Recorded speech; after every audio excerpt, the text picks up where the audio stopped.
Chuck Schumer said in 2017 about Donald Trump trying to take on the intelligence community, quote, let me tell you, the intelligence community, or what I would call the swamp, they have 6 ways from Sunday at getting back at you. And I'm telling you, the left and their radical agenda is getting back at parents, has many ways to get back at them. And one of those ways is to sue them directly. So we want to welcome to our show, Christine Balestriere and Kristen Cobo. Christina, welcome to In the Dugout. Thank you so much for having us. Thanks for having us. And Kristen, thank you for joining. Now, I see you both are playing ball. You both, why don't you move back? You both have your New York Yankees, of all things, jerseys on. Unbelievable. Lifelong Yankees fans, each of you? Yeah. Yep. Well, in the spirit of great debate, even though we're a Red Sox nation, we appreciate all teams and competitions and rivals, and thank you for thank you for what you do to stand up for our kids. All right. Your story is a long one, Christina. Let's start with you. I'm going to pull up the article. Just give us a quick background, who you are, children in school, how you got to be sued. Go ahead, tell your story. Sure. I'm a mom of 3 young boys. I'm a former teacher, but I stayed home when I got pregnant with my second son. And just like everybody else, I guess around 2021, a lot of crazy things started happening with schools. And so I got involved. And then in New Jersey, it was in the news, I'm sure everybody knows, they passed this wild sex ed curriculum that goes down into elementary school.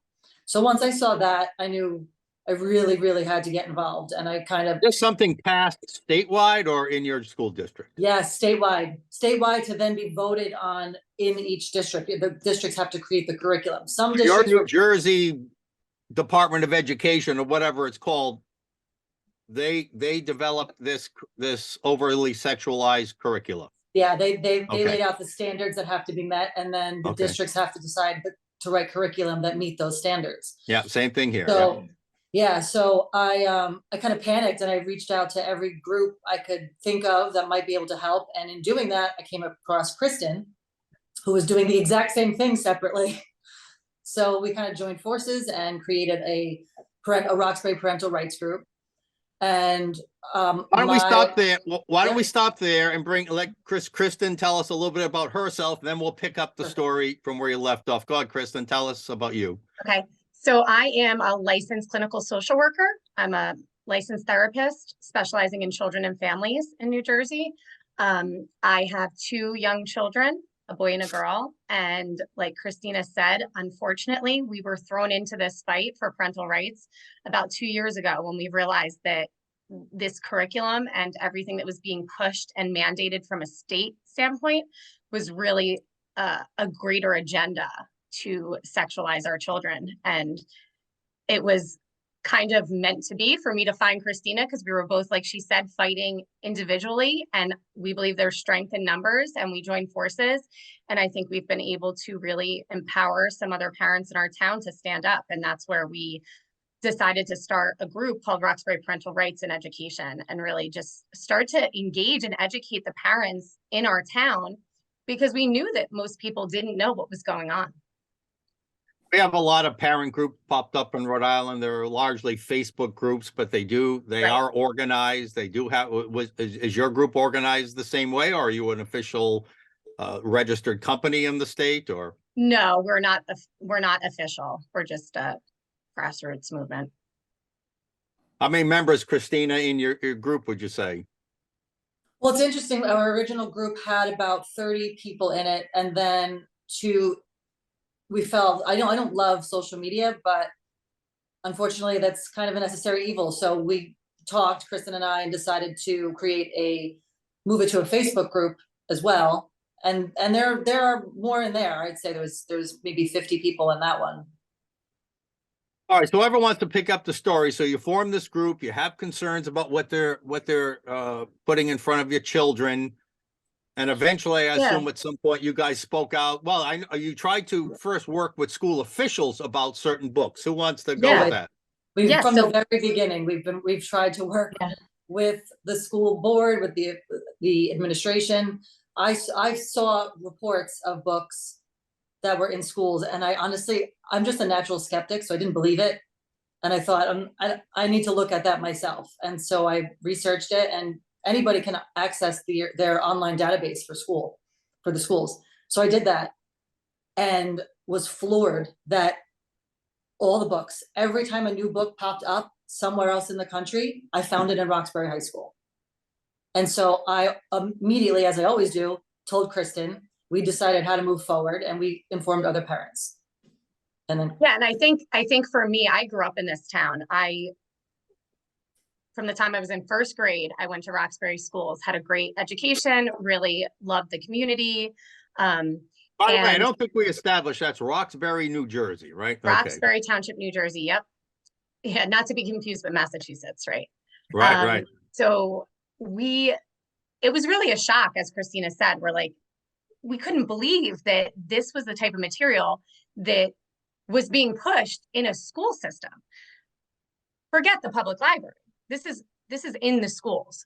So we really felt that it was a parent's right to know and to manage what their children are being provided in school. Our first step was to try to have certain books deemed inappropriate and removed from the libraries, correct? yeah, Correct. the first step was to email the librarian and assume that maybe something slipped by, and that's understandable. That wasn't the case. It was admitted that everything was reviewed and still chosen because it's reflective of the community, was the email that I received. So then obviously from there, we kept moving up. That didn't work, so we addressed the administration. That didn't work. We addressed the board, and then now we're in this situation. Yeah. All right, so before we get to your comments, Christina, which I have a copy of, and then Kristen, you can tell us about yours as well. I got to ask, are you book banners? Absolutely Not at all. I have to be Absolutely honest not. with you, because I know that that's the narrative that they push, and because my specialty is the research, you can enter any subject in the online database for a school district. So I did exactly that. I typed in the word gay. There's 173 books. Lesbian, there's 89 books. Bisexual, there's 25. Transgender, there's 47. We have an issue with 11 books. 11 Yeah, books. and I think at this point, it's, they're going to twist the narrative. That it's never what it seems. So here we are being painted in the media as anti-LGBTQ, which it couldn't be farther from the truth. We're of the mindset, you live and let live. We respect all human beings, but you can't argue that we're anti-LGBTQ because we'd be arguing to remove 173 books. We want 11 books removed from the school system that have sexually explicit material so vulgar that it makes adults cringe. And I also find it And interesting. so vulgar, you're not even allowed to talk about it publicly in a Right. school committee meeting, as we've seen in many other school committees across the country. Right. And it seems so lost on people. And I find it funny that these sex acts that are in these books, they can be done by anybody. It's not just one. Right. It's not based on sexuality at all. Right. It's just inappropriate, and no matter who's doing it. Right. And obviously we have movie ratings. Certain movies are deemed inappropriate for kids of certain ages. So when we're not as a society movie banners either. So it's the same principle. It's just common sense, right? It's not a conservative or a liberal thing. It's just common sense, right? I mean, Mike, that's just it. And one of our points that we've argued time and time again at the board level is there's a public library a mile away from all the schools. Yeah. If you really want your children to have access to this material, send them there. We're not arguing to remove them from the public. We're just arguing from the school library. What library are we talking about? What level school? Elementary, middle, high school? What are we talking about here? High school. Okay. All right. So your work with the administration, with school officials didn't work. You mentioned you started to take it to the school board meetings. Christina, I'm going to put up a sort of a transcript of what you said, but tell us what happened and what you basically said at the school board. So I had also contributed to Safe Libraries, Dan Kleiman's blog. And essentially I said the same thing at the board meeting that I wrote in there, which, The Dan next week, by the way. oh, great. Which was another town in New Jersey. A teacher had left the smart board up and accessed what the superintendent called inappropriate racy images. And from that, the superintendent on that newsletter, on the district website, said that he increased counseling, that he takes the safety of the students very seriously. And then it turned out that the images that were portrayed on the screen were of women in underwear. So So wait a minute. So the school is taking the position, and I know this is very juicy and tasty here. The school is taking the position that accidentally showing women in underwear is racy and might need kids to be counseled over, right? And this Correct. is Yep. a different district, but All right, yes. so keep Yeah. that thought. All right, keep going. Yep. Yeah, so naturally, I found that to be pretty interesting. So I wrote about that in Dan Kleinman's blog, and then I essentially read what I wrote in that blog at the Board of Ed meeting, and I just said, if images of women in underwear are considered a danger and cause for increased counseling for the students, and this is what a professional, a superintendent is saying, what does that mean about these books with the images? And I say it in there. I don't know if I'm allowed to say it on here. Yeah, you can. You can whatever you want. Yeah, I said, what does that say about images of a woman sucking a strap on, or tutorials on how to use butt plugs? Like it doesn't make sense. So I said that, and I also have spoken often with Gays Against Groomers, and one of their members in Massachusetts read at a board meeting about This Book is Gay and said that he had used the app Grindr, which is promoted, and that he was almost raped. And so in my speech, I said, when this happens to a student in Roxbury, the blame falls on everyone that didn't do anything about this. Kristen, that's clearly a double standard. Did you speak out at the same board meeting where Christina Yeah. first did? Yeah, so I think we were at the point where we were super frustrated. We're bringing this to the board's attention, and we kept being told, "Oh, we're listening. We hear you," but it's really hollow. To know that children are being protected in one district for something much less, and then here in Roxbury, we're being ignored, essentially.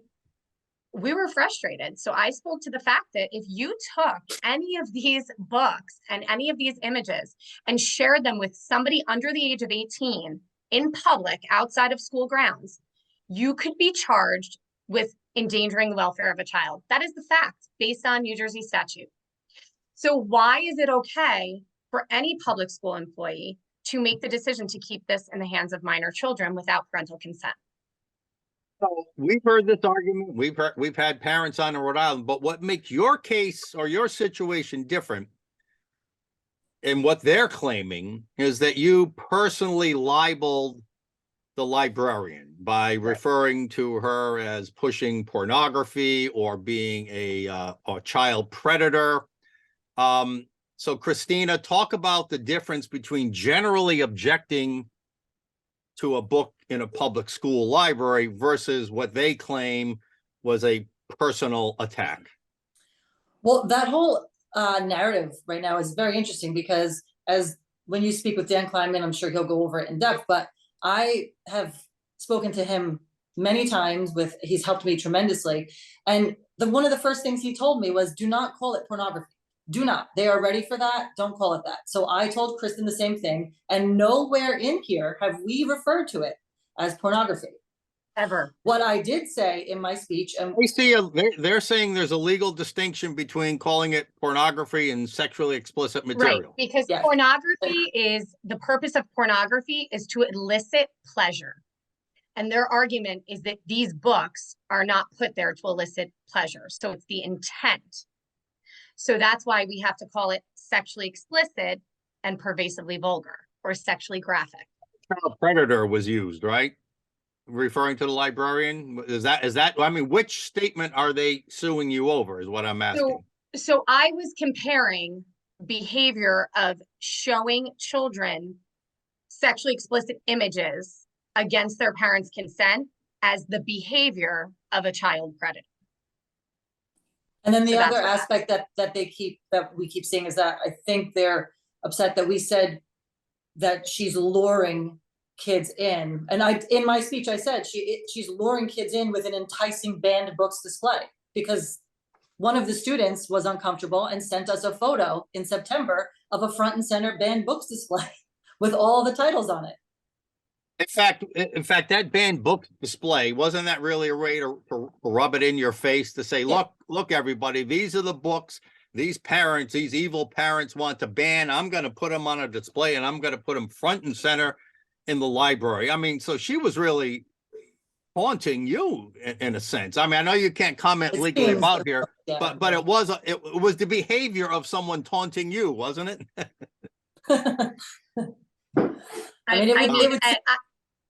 We won't have you comment on that. I'll say that. I'll say that. All right. So the law. Tell us about the lawsuit. The lawsuit was filed. Tell us about what happened there. Yeah. So just one day, Christina and I frequently talk throughout the day. I was working from home. I have a private practice, and I heard a knock at my door. And when I opened the door, it was a Morris County Sheriff's officer there to serve us with a lawsuit. And he said, keep fighting the good fight. That was his words. And I don't think I'll ever forget that day. So as a New Jersey mom, with the sole purpose of doing everything in my power to protect my children to what's going on in this world, I am now being sued personally and attacked by a public school employee. And it was the officer serving the warrant or the notice who said, keep up the good work? Yeah. Yep. His exact words to me were, "Oh, they're coming for you." And then he said, "They keep up the good fight." I said, "Okay, thanks." Christina, how were you notified? Same. I had a sheriff's officer pull up outside my house. And luckily I spotted him before he rang the bell. Otherwise my dog would have gone insane. But I walked outside and met him on the lawn, and that's what he said. "They're coming for you, girl." And I said, "Okay." When were you guys served? When did this happen? March 27th, I think. Yeah, March 22nd. Of 2022. Yep. No, 2023. This year. Yep. Oh, okay. So we're really young into this. We're in the thick of it. Yep. All right. So the school board meeting that you spoke out was when? March 6th. March. So within a matter of a few weeks, you're sued. Yep. And the suit is being brought by the librarian herself, Roxana Caivano. Is that the right way to say it? Yes. And it was brought by her, not by the school committee. Is that correct? Or the school district? No, just, yeah. And as it turns out, her husband is the attorney? Correct. Yep. Okay. Now, just want to loose ends. I have no idea if they fit or not. If they don't fit, tell me. So a lot of things come to mind because of what's happened here. You guys probably know the case of Nicole Solis. Yeah. In Rhode Island. She's been on this show many times. She spoke out, she put out too many APA requests, and the union actually sued her for asking too many questions. Now, most librarians are considered teachers and are covered under the union collective bargaining. Has the Roxbury Teachers Union, or whatever it's called, have they weighed in, or do you believe in any way they're involved in this?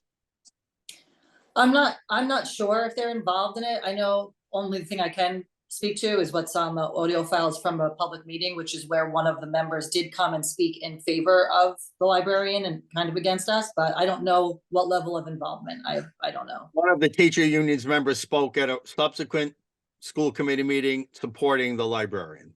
Right.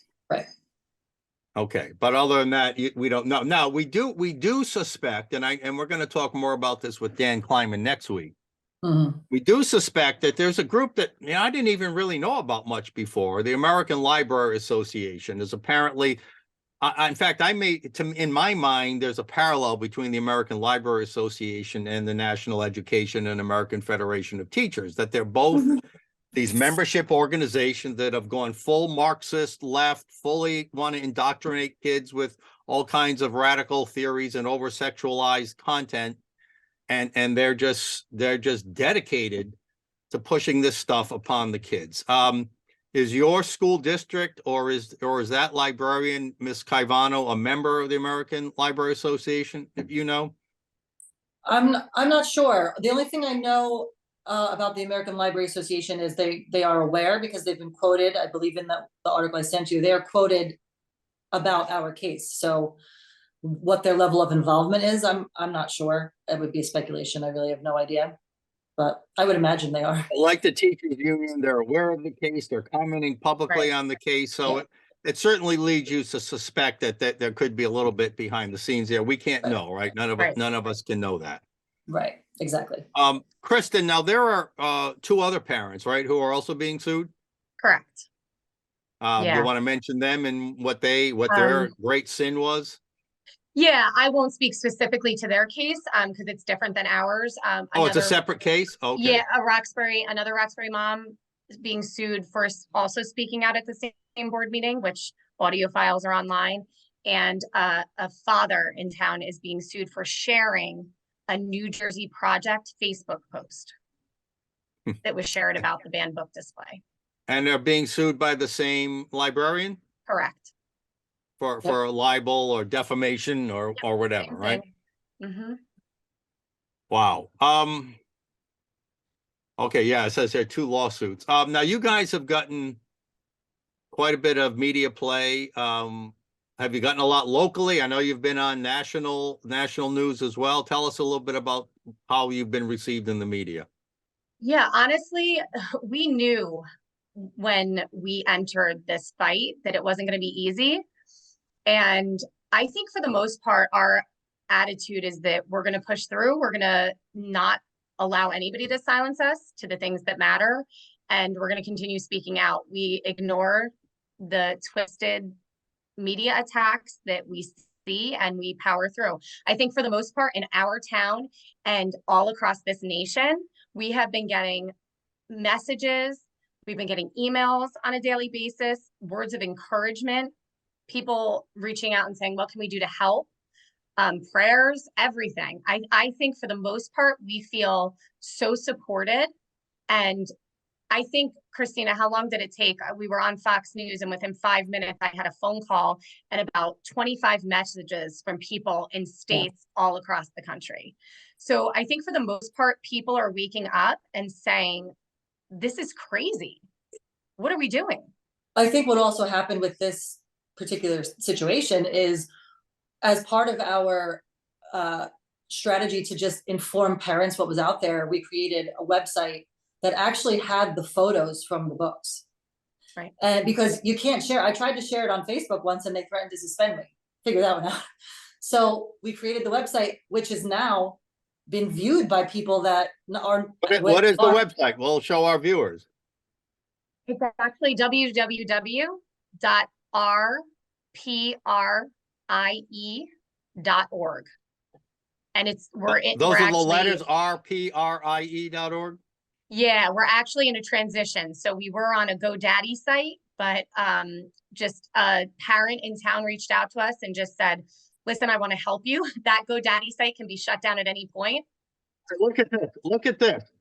My firewall will not let me access this page because it's deemed to be pornographic or something material. How ironic. Wow. Look at Look that. at that. Wow. Look at that. Look, this is live. This is live. This is You know what, Mike? I had no idea this was going to happen. They are so kind to protect you from those images, right? But yet it's okay for your kids to have them shoved down their face. It's But that's what that website, I think it's been huge in this, because people were falling for that narrative that parents are just against LGBTQ characters in books, which is the furthest thing from the truth. In fact, Kristen says in her speech, I will happily help you find books that are appropriate so that people in that community, the youth in that community, see themselves reflected. So many people have come out after that website and said, I had no idea that that's what they were talking about. Right. And Mike, if we could be a little more candid about the content of these books, people hear images, and I don't think just the images do our argument justice. I think that you have to look, there's pages that say, quote unquote, doing the sex, that word for word describe sex acts and encourage children Mhm. to get off, quote unquote, get off their partners in the most outrageous ways. Things that as adults, we never even knew existed. And I'm not trying to call us prudes. I'm just saying the reality is that these people who wrote these books and whoever is pushing them, there's an ulterior motive here. Yeah, who are the ones getting off, if you would? And I want, this is not the biological sex that I think most families and parents would agree would be okay to teach our kids. This is clearly pleasure-based sex. This is clearly subjective. Some people promote it. Some people horrified by it. Nope. It's either way, it's divisive, right? Whether you agree that pleasure-based sex, this is my biggest problem with whether it's the critical race theory stuff, whether it's the anti-American stuff, whatever it is, this sexual stuff, the trans stuff. You're teaching content that large swaths of the populace do not approve. You are creating division in your community. Education should be a safe place for educators, for students, for administrators, for parents. It should not be a place of division. Exactly. Your thoughts on that, Christina? I completely agree. And I think we keep saying it, but it just seems like such common sense to me. It doesn't, I'm floored by the adults that fight to keep this in there. I can't wrap my head around that. I don't understand what the purpose is. If you want to have that conversation with your child at home, go for it. If you want to show that book to your child at home, go for it. I really find it hard to believe that any of these adults that fight to keep these books would feel comfortable walking up to a 13-year-old on the street and handing them the book. Their argument against them, just for instance, when the trans people say, hey, you don't respect me when you don't use my preferred pronouns. Well, who's respecting you? Right? Yeah. Right. Who's not respecting you for deeming what you think is appropriate for your children or not? I mean, it's got to cut both ways. Exactly. Doesn't it? Exactly. And Mike, this is being used as a political talking point. Mhm. And we keep saying there's nothing political about protecting your children, but it has gotten to that point. And I think that people are now using us to say, oh, they're political activists. We're moms. I think that we have had so much support. I mean, right now we have, I don't know, last week I was on Bill Spady on 101.5 New Jersey radio, and he's been a great support. We have people that are running right now for New Jersey Assembly, Josh Akins and Jason Sarnoski, who have been a huge support in the parental rights movement. We have people backing us saying, this doesn't have to be political, but we will take this higher for you. We will do whatever it takes to protect your children. And I think that it's going to have to get to that point. We have to get to the state house. Have to get to the state level. We need legislation protecting parental rights and against the sexualization of children. That's not going anywhere, but at least people are trying. Hey, so you mentioned you're both moms. You're not attorneys. I'm not an attorney, but can either one of you want to take a stab at representing the legal argument in your defense? Clearly, you have a right to speak out. Clearly, you can't, purposely libel somebody by maliciously trying to. So how do you strike that balance? Who wants to set up how this legal argument is going to go? Well, I mean, I really, we're both very confused as to where these false statements, or they claim we made false statements. I've never called anybody a name. I've never referred to any of it as pornography. I have evidence from the American Library Association that says, on purpose, to form these banned books displays with the word to lure the kids in to read them, and they're using it in a positive way. So if you're using lure as a positive, why can't I use lure as a fact, luring them in? And even if the statements are a little hyperbolic, this is America. You have First Amendment rights. I mean, in order to be guilty of libel, Kristen, you have to maliciously be out to purposely lie about somebody. Expressing an opinion seems to be a long, long way from a lie.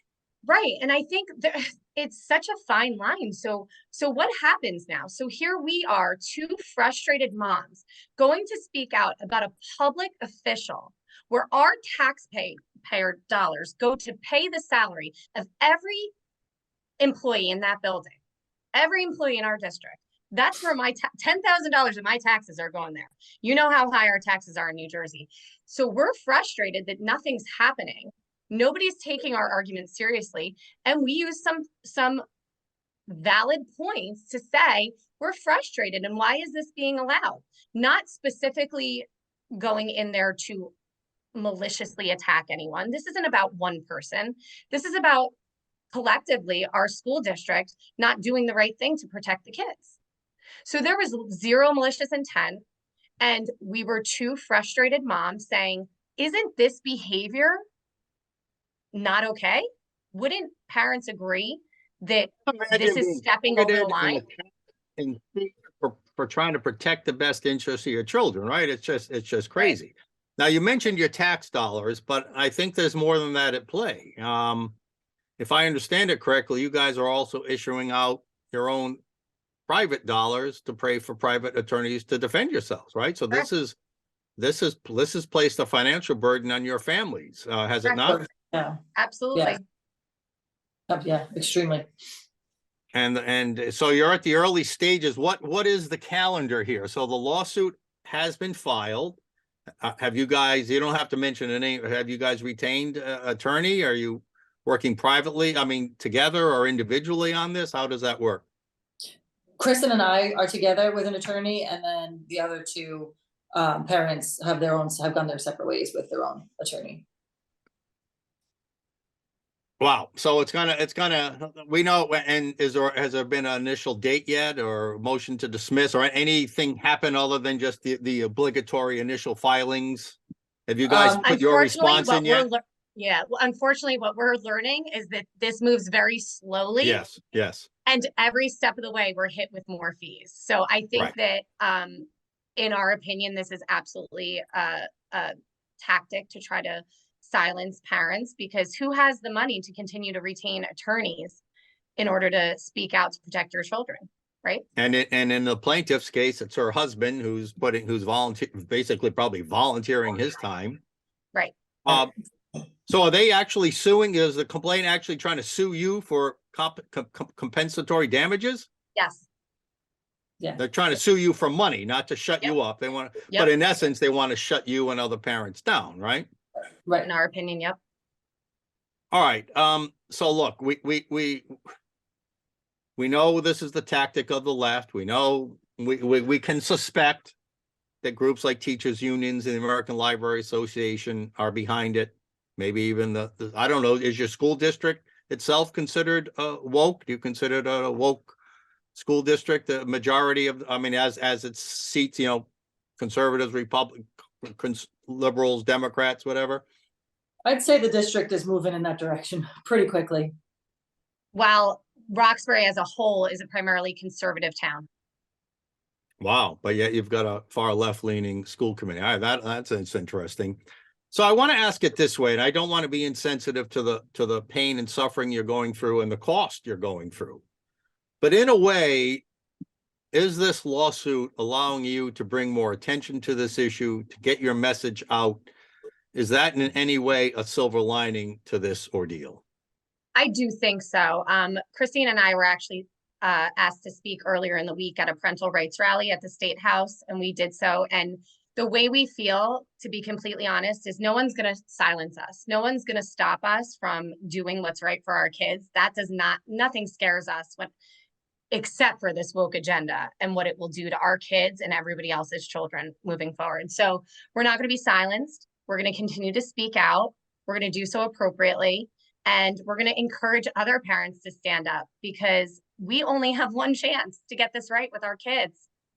I said, while speaking at the State House, who do parents want to be accountable to at the end of the day? Their children or woke public opinion?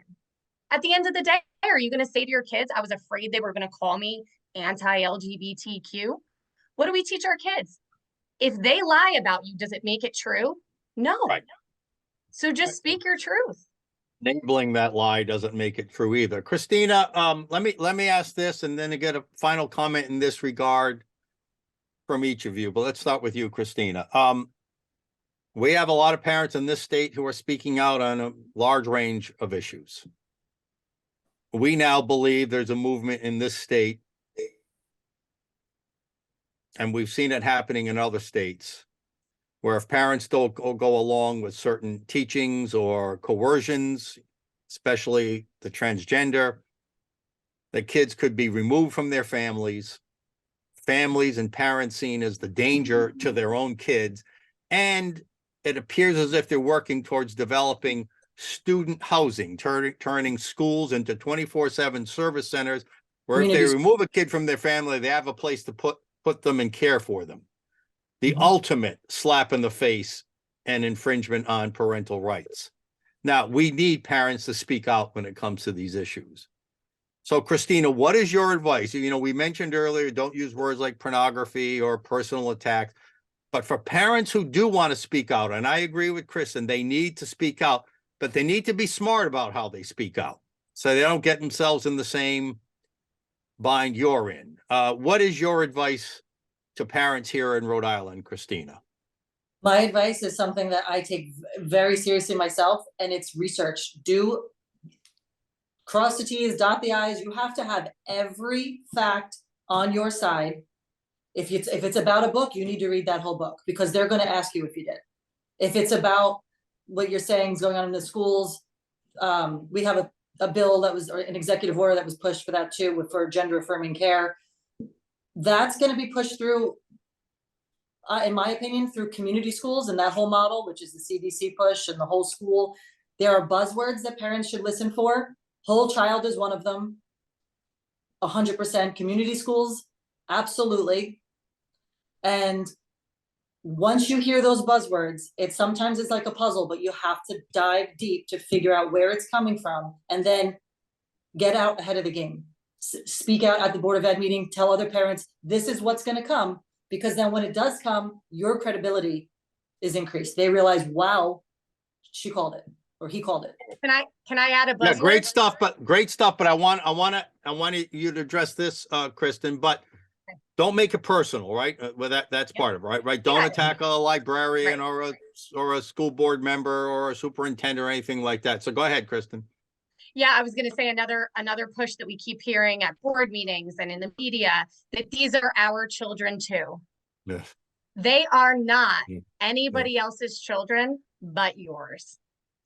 And I think that point needs to be driven home so hard. Yeah. At the end of the day, they are our children. They don't belong to the school. They don't belong to the government. And we refuse to co-parent with the government.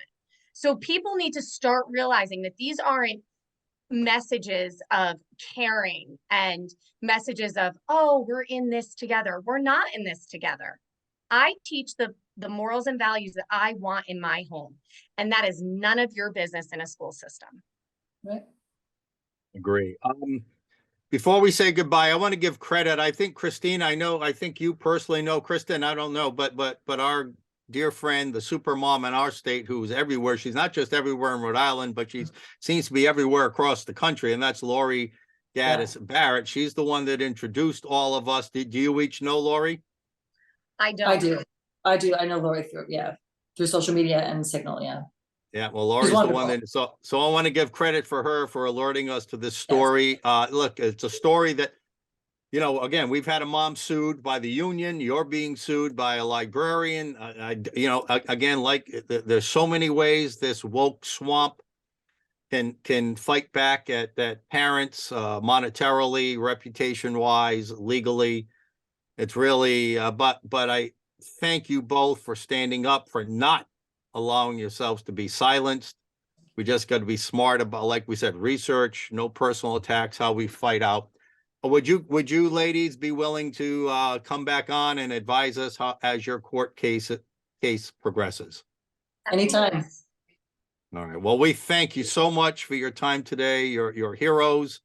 You're not the domestic terrorist that many want to think of you as. Nicole Solis, of course, here in Rhode Island, wears that as a badge of Right. honor. Right. I'm sure you guys would do the same, right? Yes. That's right. All right. And go Kristen, Yankees, Mike. Go Yankees. there's the Red Sox ring. I got pounded with the Red Sox ring there. You gals are great sport. Excuse me if I was bad for saying that word. Kristen Balestriere, thank you. Kristen Cobo, thank you so much for Thanks, joining Mike. us here in the dugout. Take care.